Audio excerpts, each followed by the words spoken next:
اچھا، لوگ پوچھ رہے ہیں اور سب کے ذہن میں خیال آ رہا ہے کہ یہ اتنے پنڈی تک کیسے پہنچے، ملیر تک کیسے پہنچے، ہم انگیج کیوں نہیں کر رہے؟ انگیج کیا تھا ہم نے رات کو بھی 3:30 بجے لاہور کے اوپر انگیج کیا تھا، بٹ اس کے انگیجمنٹ کے فوراً بعد جو ہمارا ویپن سسٹم تھا وہ اس کا جو وارننگ ریسیور آن ہو گیا تھا،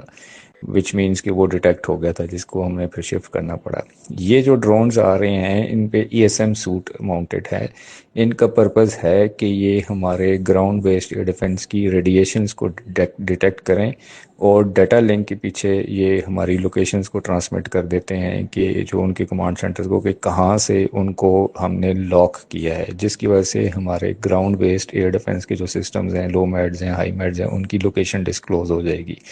اس لیے کل رات جب اس کو پہلے ایکٹیو ہم نے انگیج کیا ود ہارڈ کل، جس کو کہتے ہیں کہ ڈرون کو ہم نے میزائل سے مارا گراؤنڈ بیسڈ ایئر ڈیفنس سے، تو جس کی بعد جب ہمیں اس کا تھریٹ کا اندازہ ہوا کہ this is for this purpose they are being using Israeli drones ہیں، تو that's why it was decided کہ ان کو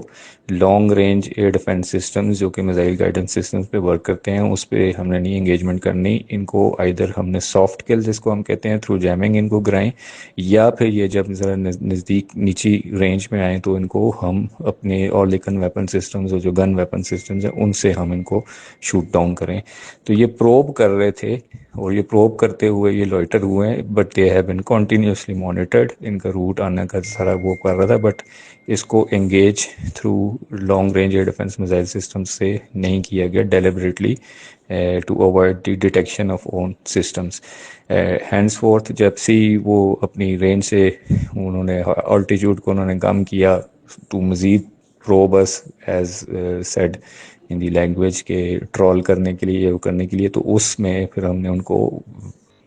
جو ایک ایک گن سے، اور لیکن ایک ایک گن سے ان میں ان کو کرایا۔ Thank you.